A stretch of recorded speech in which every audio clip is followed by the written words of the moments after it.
আল্লাহ আমার রব, এই রবি আমার সব। দামে দামে তন মনে তারি অনুভব। তোমার দুনিয়াতে আমি যেদিকে তাকাই, অথই নিয়ামতে ডুবে আছি সবাই। পাক পাখালির গানে শুনি তসবি কলো রব, তসবি কলো রব। আল্লাহ আমার রব, এই রবি আমার সব। আসসালামু আলাইকুম, আলহামদুলিল্লাহ, আসসালাতু ওয়াসসালাম আলা রাসূলিল্লাহ। প্রিয় দর্শক, আপনারা যারা দেশে আছেন প্রবাসে, সবাইকে জানাই অনেক অনেক প্রীতি ও শুভেচ্ছা।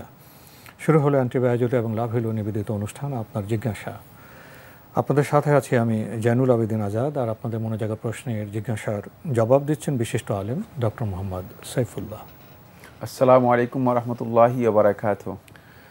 প্রিয় দর্শক, চলুন তাহলে জিজ্ঞাসার জগতে। শুরুতে একটি ইমেল পাঠিয়েছেন আবুল কাশেম জামালপুর থেকে। লিখেছেন,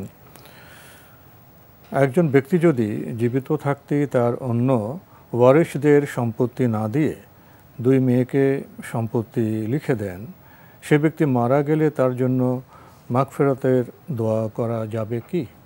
হ্যাঁ, তার জন্য মাগফিরাতের দোয়া করা যাবে, কারণ তিনি কাফের অবস্থায় মৃত্যুবরণ করেননি। ভুল করেছেন, হ্যাঁ, কবিরা গুনাহ করেছেন, ভুল করেছেন। তার এই হারাম কাজের জন্য তার জন্য মাগফিরাতের দোয়া করা যাবে না, এই কথা সঠিক নয়। তার জন্য আপনি মাগফিরাতের দোয়া করতে পারেন, দোয়া করা জায়েজ রয়েছে। কোনো ব্যক্তি যদি নিশ্চিত হন যে তার মৃত্যু কুফরি অবস্থায় হয়েছে, আপনি কোনো ব্যক্তির ব্যাপারে যদি নিশ্চিত হন তার মৃত্যু কুফরি অবস্থায় হয়েছে, অথবা এটি নিশ্চিত হন যে সে মুশরিক অবস্থায় তার মৃত্যু হয়েছে, তাহলে তার জন্য দোয়া করা হারাম, জায়েজ নেই, মাগফিরাতে দোয়া করা জায়েজ নেই।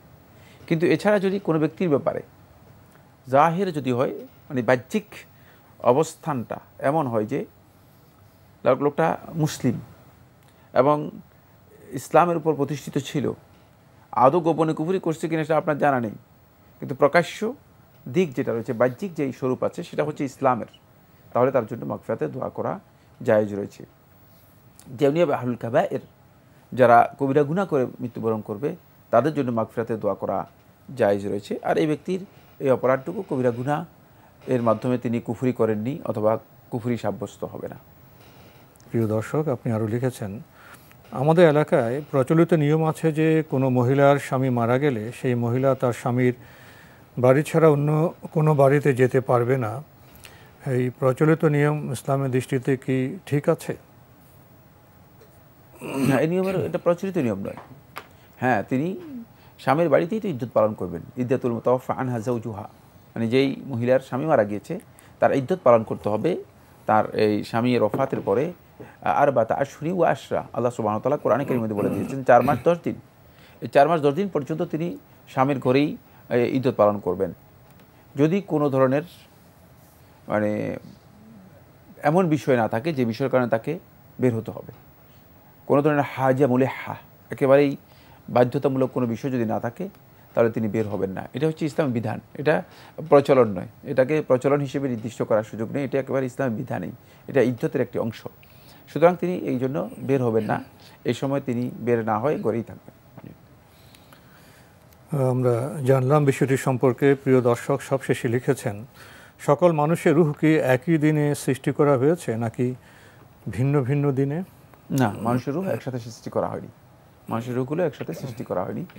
মানুষের রূহ আল্লাহ সুবহানাহু ওয়া তাআলা যখন মানুষের জন্ম আসে তখন মায়ের গর্ভে যখন তিনি আসেন, তখন আল্লাহ সুবহানাহু ওয়া তাআলা এই রূহগুলোকে আল্লাহ রাব্বুল আলামিন ফেরেশতার মাধ্যমে এই রূহটা ফুঁকে দেন বা ফু দিয়ে দেন, এবং রূহটা তখন তার দেহের মধ্যে আসে।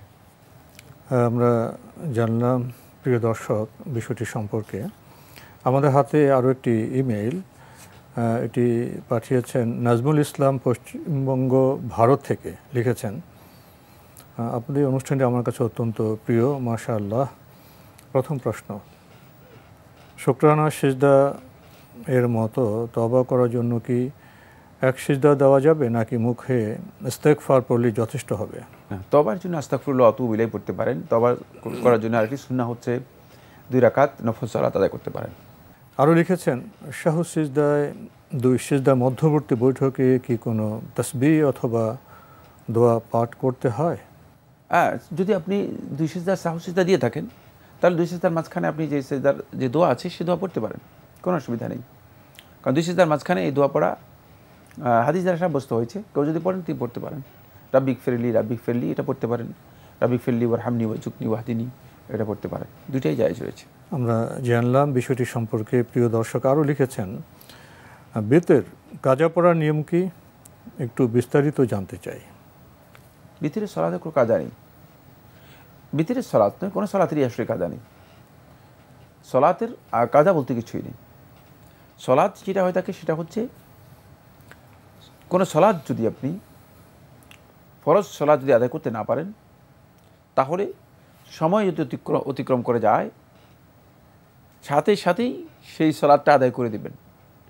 এই আদায় করাটাকে কেউ কেউ কাদা হিসেবে নাম দিয়েছেন। কাদা আর আদা একই অর্থ, আরবি ভাষায় অর্থ একই, মানে এটা আলাদা কিছুই না। এজন্য কাজা করতেছি এ কথা বলার দরকার নেই, মানে সাথে সাথেই সেই সলাতটা আদায় করে দিবেন। এটাই হচ্ছে সলাতের বিধান, এটা হচ্ছে সলাতের বিধান। বাকি নফল যে সালাদগুলো রয়েছে সেগুলোর ক্ষেত্রে ভিতরের সলাদ যদি কোনো কারণে কেউ যিনি নিয়মিত আদায় করে থাকেন, কোনো কারণে তার ছুটে যায়, মানে তিনি এই নিয়মিত ভিতরের সলাদটা রাতের নামাজটা আদায় করতে পারেননি, তিনি দিনের বেলায় সেটা আদায় করবেন। তিনি রাত্রের বেলায় যদি তিনি 5 রাকাতের মাধ্যমে ভিতির করতেন, তাহলে দিনের বেলায় তিনি সেই ভিতিরটা করবেন 6 রাকাত। সেখানে দিনের বেলায় বেতের হয় না, বেজোড় হয় না, তাহলে সেটা 6 রাকাত আদায় করবেন। 6 রাকাত 2 রাকাত 2 রাকাত 2 রাকাত করে 6 রাকাত আদায় করবেন। যদি তিনি 7 রাকাতে ভিতির করতেন রাত্রে, তাহলে তিনি সেই ভিতিরটা আদায় করবেন রাত্রের বেলায়, দিনের বেলায় সেটা 8 রাকাত আদায় করবেন। এইভাবে তিনি আদায় করবেন। এটা শুধুমাত্র মানে তার যে আমলটা রয়েছে এই আমলের মুদাওয়ামাত, নিয়মিত থাকার জন্য, মানে আমলটা ধারাবাহিকতা যাতে নষ্ট না হয় এই জন্য তিনি এটা আদায় করবেন। এটাকে কাজা বলা হয় না, এটা হচ্ছে আমলের মুদাওয়ামাতের জন্য, নিয়মিত আমলটা ঠিক থাকার জন্য। যেহেতু মানে কোনো না কোনো মিস্টেকের কারণে সেটা মানে ওজরের কারণে ছুটে গিয়েছে, এই কারণে সেটাকে আদায় করে দিতেন। আল্লাহ নবী সাল্লাল্লাহু আলাইহি ওয়াসাল্লামও তিনি 11 রাকাতের মাধ্যমে ভিতির করতেন দিনের বেলায়। কোনো একদিন, যেটি উম্মে হানি রাদিয়াল্লাহু তাআলা বর্ণনা করেছেন, যদিও এই মাসআলার মধ্যে এই হাদিসের মধ্যে রওয়ায়াতগত দিক থেকে বিভিন্ন বক্তব্য রয়েছে, রাসূলুল্লাহ সাল্লাল্লাহু আলাইহি ওয়াসাল্লাম 12 রাকাত আদায় করেছেন, 12 রাকাত আদায় করেছেন। সুতরাং যদি কোনো কারণে ছুটে যায় তাহলে তিনি সেটা দিনের বেলা আদায় করলে অবশ্যই বেজোড় নয়, সেটা আদায় হবে জোড় সংখ্যায়। আপনি আরও লিখেছেন, খাবার খাওয়ার সময় যদি কেউ বিসমিল্লাহ পাঠ করে এবং কোনো কারণে তাকে কিছুক্ষণের জন্য খাবার ছেড়ে কোথাও যেতে হয়, তবে তাকে কি পুনরায় খাবার খাওয়ার জন্য আবার বিসমিল্লাহ পাঠ করতে হবে? না, খাবার আপনি শুরু করেছেন বিসমিল্লাহ পড়ে, মানে বিসমিল্লাহ পড়ার পরে শুরু করার কারণে ওই আসল সমস্যাটার সমাধান হয়ে গিয়েছে। ওই শয়তান আর এর মধ্যে প্রবেশ করতে পারবে না, ফলে মানে শয়তানকে দূরে সরিয়ে দিয়েছেন। এখন আপনি কোনো কারণে যদি মানে দরজা খোলার জন্য বের হয়েছেন, আবার এসে বিসমিল্লাহ পড়বেন, তারপরে আবার আরেকজন আসছে, মানে তারপরে আবার এসে বিসমিল্লাহ পড়বেন না, এটা বাড়াবাড়ি ছাড়া আর কিছুই নেই। এ ধরনের বাড়াবাড়ি ইসলামের মধ্যে নেই। ইসলাম খুব সুন্দর বিধান। ইসলাম হচ্ছে আমাদের জন্য এত সুন্দর বিধান যে এটি কেউ যদি পরিপালন করে থাকে তিনি এর সৌন্দর্যে নিজেও সৌন্দর্য মণ্ডিত হবেন এবং অন্যকেও সৌন্দর্য মণ্ডিত করবেন, নিজেও আলোকিত হবে, অন্যকেও আলোকিত করবেন। এটা হচ্ছে ইসলামের বিধান। সুতরাং এর মধ্যে এই ধরনের বাড়াবাড়ি আবিষ্কার করার কোনো দরকার নেই। ভাই নাজমুল ইসলাম আপনি আরও লিখেছেন, পেট ভর্তি করে খাওয়া কি না জায়েজ, এবং সিয়ামরত অবস্থায় পেট ভরে খাওয়ার বিধান কি, এবং বিয়ে বাড়িতে বা এর বিধান কি? কারণ সাধারণত বিয়ে বাড়িতে কিছু না বলার আগেই সকলকে অনুমানের ভিত্তিতে খাবার ঢেলে দেওয়া হয়, তাহলে এক্ষেত্রে পেট ভরে না খেয়ে খাবার নষ্ট করা কি জায়েজ হবে? অনেক বিষয় এখানে, অনেকগুলো প্রশ্ন করেছেন। প্রথম প্রশ্নটা ভালো করেছেন, বাকিগুলো এত বেশি ইম্পর্টেন্ট নয়, অতিরিক্ত প্রশ্ন। প্রথম প্রশ্নের যেই বিষয়টি সেটা হলো পেট ভরে খাওয়া কি জায়েজ না না জায়েজ? জায়েজ, তবে সুন্নাহ হচ্ছে পেট ভরে না খাওয়া। জায়েজ আল্লাহ রাসূল সাল্লাল্লাহু আলাইহি ওয়াসাল্লাম হাদিস দ্বারা সাব্যস্ত হয়েছে। আবু হুরায়রা বর্ণনা করেন যে আল্লাহ নবী সাল্লাল্লাহু আলাইহি ওয়াসাল্লামের কাছে একটি দুধের পেয়ালা আনা হলো, রাসূলুল্লাহ সাল্লাল্লাহু আলাইহি ওয়াসাল্লাম আমাকে খেতে দিলেন, পান করতে দিলেন। আমি পান করলাম, পান করে রাসূলুল্লাহকে দিলাম যে আপনি পান করেন। রাসূলুল্লাহ আবার ফিরিয়ে দিলেন, বলে যে পান করো। আবু হুরায়রা আবার বলে যে আমি পান করলাম। তারপর আমি রাসূলুল্লাহকে দিলাম, রাসূলুল্লাহ আবার বলে যে পান করো আরও। তখন আমি আবার পান করলাম, তারপর রাসূলুল্লাহর কাছে দিলাম, রাসূলুল্লাহ বলে যে আবার পান করো। তখন আমি বললাম যে আমি আর সুযোগ পাচ্ছি না, আর পারছি না। মানে এই হাদিস থেকে পেট ভরে গেছে, বোঝা গেল যে পেট ভরে না হলে তো সুযোগ পেতেন তিনি।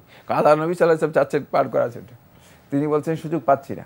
এই হাদিস থেকে জুমহুর আহলে হাদিসগণ মানে এই কথা মানে বা এই মিনিং নিয়েছেন, অর্থ নিয়েছেন যে পেট ভরে খাওয়া এবং পান করা এটি জায়েজ, হারাম বা নিষিদ্ধ নয়, অথবা সুন্নাহ পরিপন্থী কাজ নয়, মাকরুহ নয়, এটা জায়েজ, মানে অনুমোদন আছে। হ্যাঁ, মানে এই কথাগুলো স্পষ্ট করতেছে, কারণ কেউ বলতে পারে এই ধরনের কথা বলতে পারে। এরপরে যে বিষয়টি সেটা নবী সাল্লাল্লাহু আলাইহি ওয়াসাল্লাম ইঙ্গিত দিয়ে দিয়েছেন, ওয়াল মুমিনু ইয়াকুলু ফি মা'আন ওয়াহিদ। রাসূলুল্লাহ সাল্লাল্লাহু আলাইহি ওয়াসাল্লাম তিরমিজি riwayat-এর মধ্যে এসেছে, আল্লাহ নবী সাল্লাল্লাহু আলাইহি ওয়াসাল্লাম বলেন যে মুমিন ব্যক্তি সে এক বুড়িতে খাবে। মুমিন ব্যক্তির খাবারের সুন্নাহ তরিকা হচ্ছে তিনি অনেক বেশি পরিমাণে খাবে না, পেট পুরা করে খাবে না, তিনি এক বুড়িতে খাবেন, খাবারের সুন্নাহর অনুসরণ করবেন, অধিক পরিমাণে খাবেন না। এটা হলো মুমিন ব্যক্তিদের সুন্নাহ তরিকা। এরপরে যে বিষয়টি আপনি প্রশ্ন করেছেন সেটা হলো সিয়ামরত অবস্থায় পেট ভরে খাওয়া। সিয়ামরত অবস্থায় পেট ভরে কিভাবে খাবে, এটা আমি বুঝতে পারি না। এটা কি আপনি বুঝেছেন? সিয়াম পালন করলে সে খাবে কিভাবে? মানে সিয়ামরত অবস্থায় উনি যেটা বোঝাতে চাচ্ছেন, যদি সিয়াম পালন করছেন তিনি সেহরিতে কি পেট ভরে খাবেন?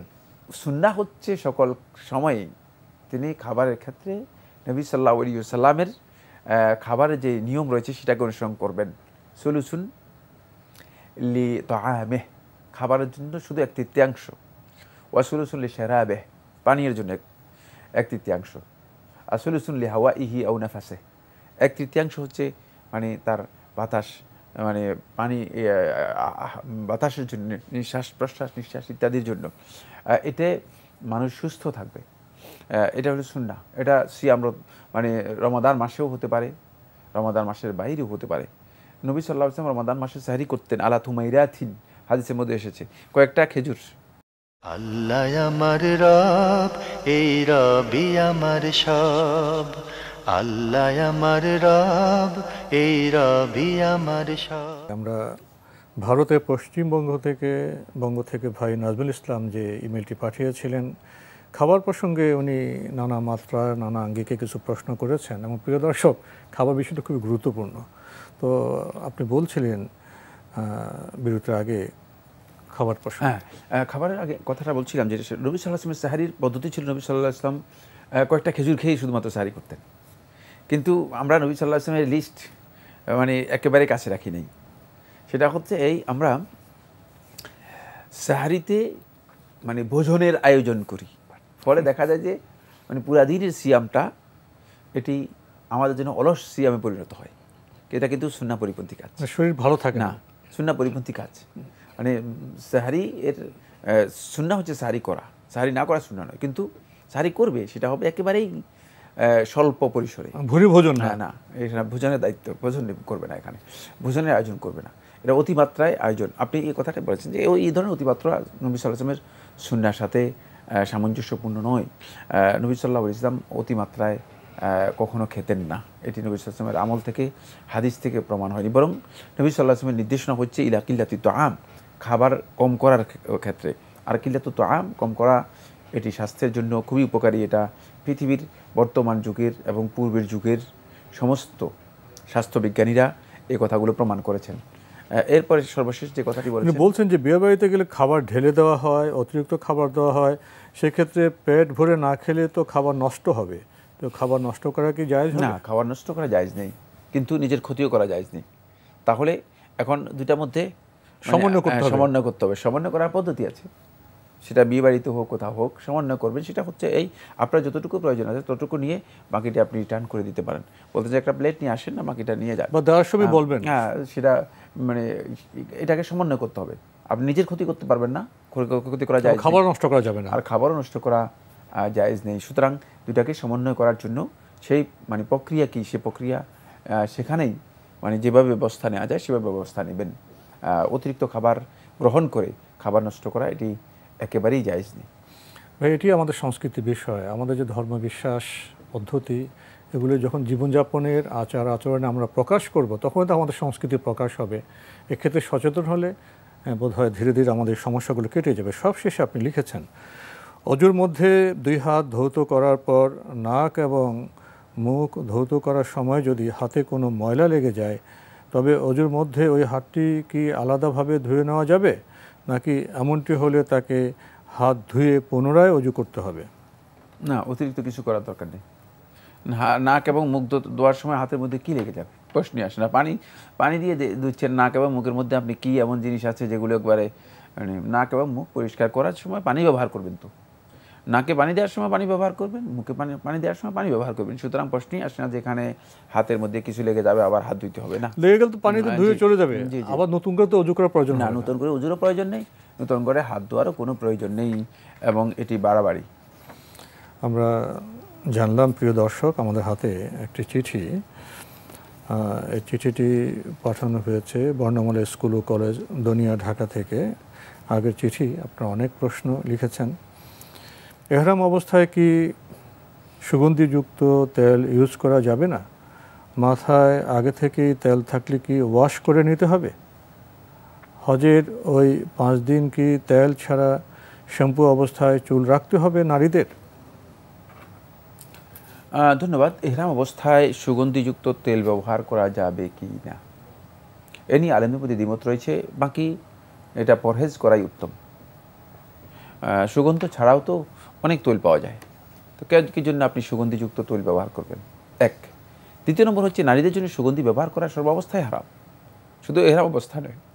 সুগন্ধি বের করে বাহিরে যাওয়া, যেহেতু আপনি এহরামে তো বাইরে যাচ্ছেন, তাই বাহিরে যখনই যাবেন তখনই সুগন্ধি ব্যবহার করবেন না। যেহেতু আপনি এহরাম করে বাইরেই থাকবেন, বিভিন্ন মানাসিক মানে হজের যে সমস্ত আহকামগুলো আছে সেগুলো পালন করবেন, সেক্ষেত্রে আপনার জন্য জায়েজ নেই কোনোভাবেই যে আপনি সুগন্ধি ব্যবহার করতে পারেন। সুগন্ধি ছাড়া যদি তৈল ব্যবহার করে, এটা উত্তম। বাকি যদি এমন তৈল হয় যে তৈলের মধ্যে কোনো না কোনো সুগন্ধি রয়েছে, সেটি ব্যবহার করার ক্ষেত্রে শেখ মোহাম্মদ সাল্লাহ সাল্লাম রহমতুল্লাহ বলেছেন যে এটি জায়েজ। যদি কেউ ব্যবহার করতে চান তিনি ব্যবহার করতে পারেন, না জায়েজ নয়, মানে নিষিদ্ধ বিষয় নয়। কিন্তু পরিহার করাটা আমরা বলেছি উত্তম। আর এহরাম তো আসলে খুব অল্প সময়ের। আমরা যদি দেখি যে মানে এহরামের সময়টা, ডিউরেশনটা অনেক বেশি সময়। 8 তারিখে এহরাম করবেন, তারপরে 9 তারিখ 10 তারিখে এহরাম খুলে ফেলবেন। এর জন্য চুলের মধ্যে মানে তৈল না দিলে যে মহা সংকট হয়ে যাবে, বা চুল সব মানে এটাকে কী বলে জানি ঝট বেঁধে যাবে, অথবা চুল সব পড়ে যাবে, এই ধরনের চিন্তা করা আমার মনে হয় কোনো সংকট নেই। না, কোনো সংকট নেই। এটা আমরা অনেকে নিজেরাই সংকট তৈরি করতেছি, অথবা অন্য কোনো সংকট নিজেদের উপর আনার জন্য চেষ্টা করতেছি। এটা শুদ্ধ নয়, কারণ এটা খুব অল্প সময়, সামান্য ডিউরেশন। এরপরে আপনি তো মানে এহরাম খুলে ফেললে আপনার জন্য সব কিছু ব্যবহার করা জায়েজ রয়েছে। প্রথমেই আপনি এহরাম করার আগে আপনি তৈল ব্যবহার করতে পারেন, আর এহরাম করার পরে আপনি তৈল ব্যবহার করবেন না। এক্ষেত্রে এহরাম করার আগে যদি কেউ তৈল ব্যবহার করেন, তার এই তৈল ধৌত করতে হবে না, মানে এটাকে আবার ওয়াশ করে সাবান দিয়ে এহরাম মানে তৈল মুক্ত হতে হবে না, এটাও শর্ত নয়। যদি মানে হালকা গন্ধ থেকে যায়, এতে তার এহরাম হয়ে যাবে, যেহেতু তিনি আর সুগন্ধি অথবা এই জাতীয় কিছু ব্যবহার করেননি পরবর্তীতে এহরামের পরে। তার মাথার মধ্যে যদি থেকে যায়, এর জন্য তাকে নতুন করে ওয়াশ করতে হবে না। আমরা শেষের দিকে চলে এসেছি, ওনার আরেকটি প্রশ্ন রয়ে গেছে। হজের ওই 5 দিন কি তেল ছাড়া শ্যাম্পু অবস্থায় চুল রাখতে হবে নারীদের? এটা বলে দিয়েছি, শ্যাম্পু মানে তৈল শ্যাম্পু এগুলোর মানে অত বেশি 5 দিন কোথায় পেয়েছেন উনি? 5 দিন তো এখানে নেই। 5 দিন পেয়েছেন কোথায়? মানে তিনি হয়তো এটাকে অনেক বড় মনে করেছেন। 5 দিন নয়, তিনি যদি 8 তারিখ এহরাম করেন, তাহলে 9 তারিখ 10 তারিখ তো তিনি হালাল হয়ে যাচ্ছেন। সুতরাং কোথায় পেয়েছেন 5 দিন? বাকি দিনগুলোতে তো তিনি এহরাম থাকতেছেন না। তবে এহরাম যদি তিনি 5 দিন না খুলেন, 10 দিন না খুলেন, তাহলে কিন্তু তাকে অবশ্যই মানে এহরাম অবস্থায় থাকলে তাকে অবশ্যই কী করতে হবে, এগুলো থেকে মুক্ত থাকতে হবে। তবে শ্যাম্পু তো নিষিদ্ধ নয়, শ্যাম্পু সাবান নিষিদ্ধ নয়। ওটা বলছেন যে শ্যাম্পু অবস্থায় চুল রাখতে হবে, মানে চুল শ্যাম্পু অবস্থা থাকবে, কোন তেল থাকবে না, শুকনো থাকবে একবারে। সেটা মানে বাধ্যতামূলক বিষয় নয়। তো আজকে আমাদের এখানে শেষ করতে হচ্ছে। আপনাকে অনেক ধন্যবাদ। আপনাকে অশেষ ধন্যবাদ।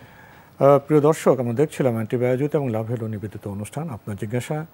আমাদের এই অনুষ্ঠান আপনারা এনটিভি অনলাইনেও দেখতে পারবেন। ভিজিট করুন www.ntbbd.com।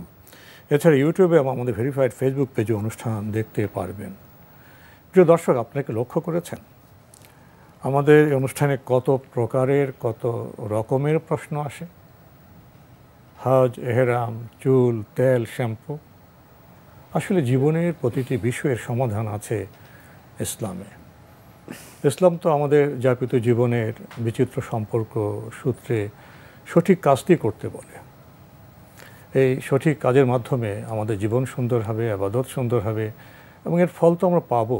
এই সতর্ক জীবনযাপনের ফল পরকালে আমাদের জন্য সেই কাঙ্ক্ষিত বেহেশতের বার্তা রয়েছে। আসলে সব মিলিয়ে আমরা চিন্তা করি, ভাবি, তখন আমাদের জীবন সহজ হবে, সুন্দর হবে, হবে জ্ঞানদীপ্ত। চিঠি লিখুন, প্রশ্ন পাঠান আমাদের ঠিকানায়। পরিচালক আপনার জিজ্ঞাসা, এনটিভি, বিএসসি ভবন, 7ম তলা, 102 কাজী নজরুল ইসলাম এভিনিউ, কারওয়ান বাজার, ঢাকা 1215। আপনারা ইমেলও করতে পারেন। আমাদের ইমেল অ্যাড্রেস আপনার জিজ্ঞাসা @ntvbd.com। প্রিয় দর্শক, মহান আল্লাহ আমাদের সবাইকে নিরাপদে রাখুন, রাখুন শান্তিতে। আসসালামু আলাইকুম। আল্লাহ আমার রব, এই রবি আমার সব, দামে দামে তুন মনে তারি অনুভব। আল্লাহ আমার রব, এই রবি আমার সব।